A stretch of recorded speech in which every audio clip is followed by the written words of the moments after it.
Hello and welcome to a review of the LEGO Kingdom set, Knights Outpost. This released in 2010, and it was one of the more mid-range offerings of Knights Kingdom, not Knights Kingdom, of Kingdoms, kind of confusing names they used for a while there, where in 2000 there was a castle line called Knights Kingdom. 2004 there was a line called Knights Kingdom, later dubbed Knights Kingdom 2 by LEGO fans, and then in 2010 you've got Kingdoms. Very different. And actually very different because LEGO Kingdoms is more of a back-to-basics approach for LEGO Castle, a theme that kind of went into the fantastical there for quite a little bit. And you'd think that would be boring, but they actually pulled that off with aplomb. It's very good. I actually quite like LEGO Kingdoms, specifically this set, which is one I owned when I was a kid. I rebuilt it up here now after it was broken for probably 5 to 10 years, and I'm gonna tell you all about it. So let's start with the minifigures. Yeah, the minifigures here are actually quite good. We've got two factions, one that's dragon based and one that's lion based. It wouldn't be too far a stretch to assume that the lions are called the Lion Knights, because, you know, the old ones were called Lion Knights. This first guy, he's got dark green and black as his color scheme. These helmets make it very hard to get light on him. I really like the dragon logo, but, you know, the lack of printing or any detail in the other parts of him does hurt it a bit. He does have back printing right there. The gold chain, or I guess rather the bronze chain, is actually quite nice. It's a good differentiating factor because, you know, so much in LEGO, it's like pearl gold, so a little bronze really does go a long way. His helmet, too, is what we dub gunmetal gray. His face print is also of note. I actually really like it. It's pretty unique. I'd assume that it's exclusive, but I'm not sure. And he has a little torch because he is the barbarian. He's the antagonist, which it's kind of interesting because in this theme, the green guys are clearly the antagonists from, like, you know, their positioning, but there's not really anything villainous about them. It's not like they have an evil ruler or anything, which I guess is part of the back to basics approach, simplifying it a little bit. You know, there's not like an evil side. They're either whatever side you want can be the good guys, even though it's pretty obvious what the set designers intended. The other guys, who I will be dubbing Lion Knights, ? This guy has the same helmet, but in a flat silver. Pretty cool helmet. I'm sure history fans and medieval fans would love this unique shape with just the right amount of detail. He's got a Lion Knight's shield, which I don't know if that came in this set. I just put him on him.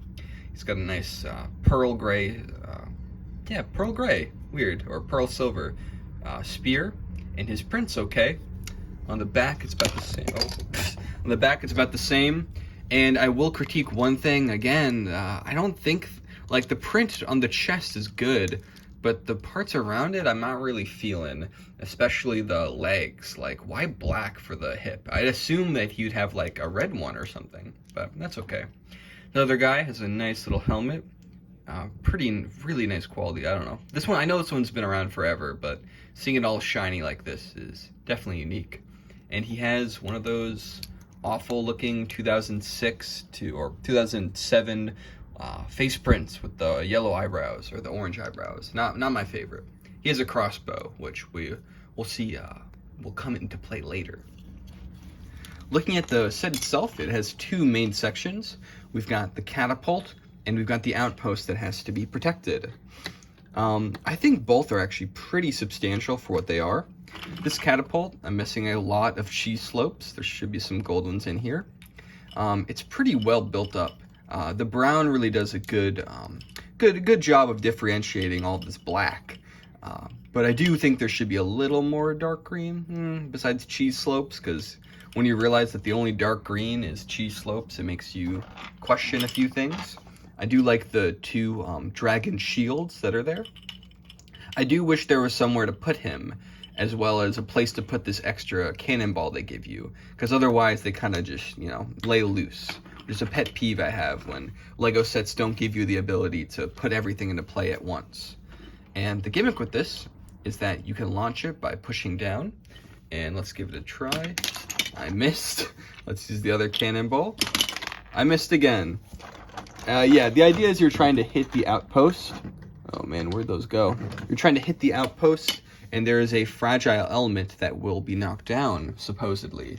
I've never actually tried this out, so I don't even know if it works. One thing I do want to mention is that this piece is quite cool. It's very detailed and specific. I bet you could make really interesting hands if you had a few of these for mock potential. Let's try again. Okay, I did a little bit lower. Maybe if it's right there. Oh, that was a direct hit almost. Nope, too much. Oh man, this is way. It's like knocking off masks in Bionicle, where like it's theoretically possible, but you have to put so much force, and it's like age really messes with the balance of things in terms of what pieces fall off when they're supposed to. Oh, okay. That was a bit soft. I like doing these videos when I just get to play with the set, basically. Oh, I keep getting it in there. If this was basketball, it'd be doing good.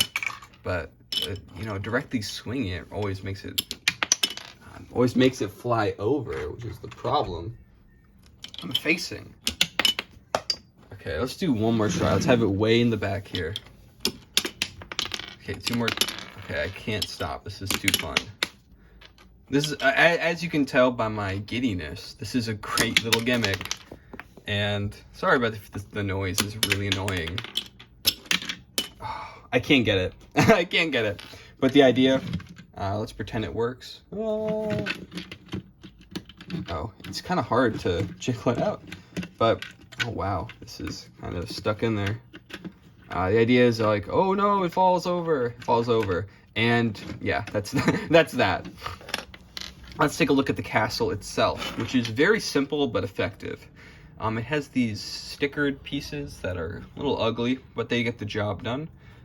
Man, it's kind of similar. There's a Harry Potter sticker that they use that's very similar to this, but it's tan, and I find that kind of interesting. So those kind of similarities don't really happen as often with modern Lego.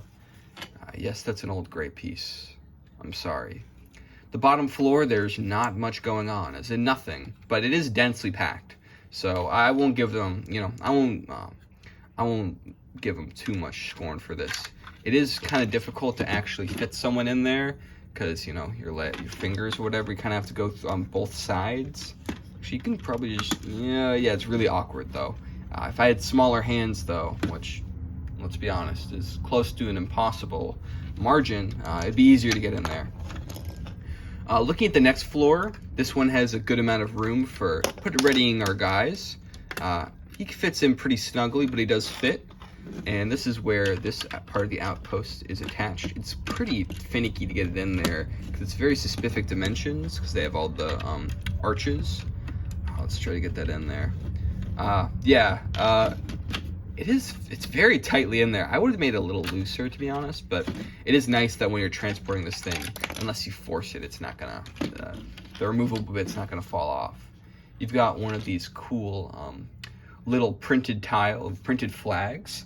The next castle theme that they did, 2013 castle, had stickers for everything. That theme in general is just kind of awful. I'm sorry if anyone likes that theme, but it was just such a downgrade. I like the way the tower's built up here. A lot more colors than you'd expect. Of course, it's like, oh, what color? You mean the cheese slopes? Again, it's just cheese slopes, but for red. But you've got gray, dark gray, green in the sticker. You've got brown plates all around. I think it's actually just enough color to feel like it's not overbearing, and I like that. Some of the color placements, though, I do think are, they're not the best. Like, if I were them, I would have made this part, make it more consistent.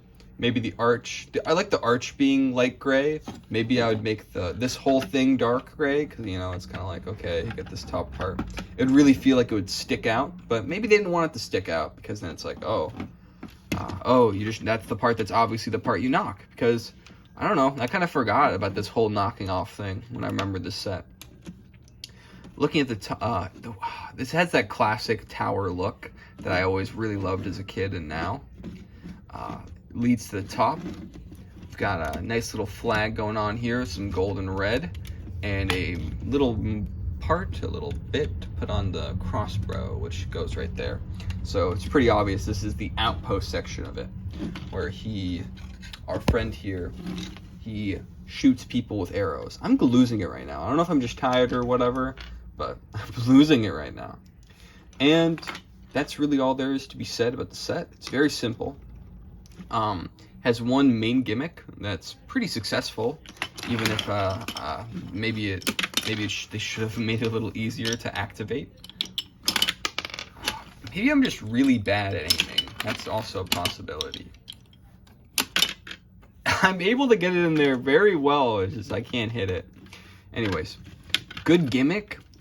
In terms of, thinking of this from all angles, LEGO Kingdoms is sort of made to appeal to that kind of classic castle audience, you know, the ones that didn't like Knight's Kingdom that much, the ones who probably were into the fantasy era castle stuff, but you know, they would have rather they didn't have the fantasy element, the back to basics approach, and I think this does that really well. It's a pretty simple castle, but you get lots of knights, you get lots of little features, the actual architecture is quite nice. It really is a sort of ideal modern castle set in that way. It's got just enough detail to look decent, you know, on its own as a display piece, but there are a lot of LEGO play elements and, you know, areas where you can just add like little stuff like that really does make it like a good toy too. I definitely enjoyed this set a lot as a kid. I got it from a birthday party. For some reason I remember specifically they gave us a receipt just in case I already had the set or something, and I remember like thinking like, man, why would I ever want to return this set? Because I really did enjoy it at the time. Because I just loved any building. It didn't matter if it was a castle, didn't matter if it was an office building. I just loved buildings. And I'm not as big into buildings now, but I still like this set. I think it's wonderful. I think it's a testament to the quality of LEGO Castle that even something this small just feels so special and luxurious almost. This retailed for $20, which of course you have to adjust for inflation, but that's very, very reasonable for what you're getting, where really you're getting the full castle experience. Like, you're getting a big weapon, you're getting a castle, and you're getting two factions. Like, what more could you want for $20? Like, it's maybe a horse, but the set wouldn't make sense to have a horse. Like, it's got everything. It's good, great. It's wonderful. It's just very solid. I love it. It's a wonderful little set. And yeah, there's a lot of nostalgia there, especially for the fact that I'm like, oh, this one's great, but the one that came directly after, that one's awful. You know, that can definitely be like, well, you're just nostalgic for it. And like, yeah, maybe. I did only get 2 Kingdom sets. The other one I got was the Jester, because I really liked the Jester. It's literally just like a small little stage for a Jester. But I wanted that one really bad, because there was a sad minifigure face. Oh my god. But yeah, that's all there is to be said about this set. Oh, actually, no, there isn't. I had the manual. It's been here this whole time. Let's praise this manual. The manual for this set is actually really cool. First, the imagery is pretty decent, especially for this time. A lot of the renders were getting very boring and homogenized. But this one has this nice, you know, not very super cool, but like it has a somewhat okay background. The Kingdoms logo looks pretty cool there. I like the golden lighting. I wish this was real life and not renders. It would look so beautiful. Knight's Kingdom, the first one, does have that same lighting. And just imagining this with that lighting. Oh, I like how it opens like this, like a calendar. But then you do have it like a book here. The brick pattern is pretty fitting for the sides there. It's just instructions for the most part.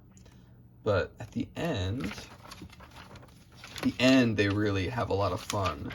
Like, check this out. Like, look how dense this imagery is. I love that this is exactly like right what it flips into.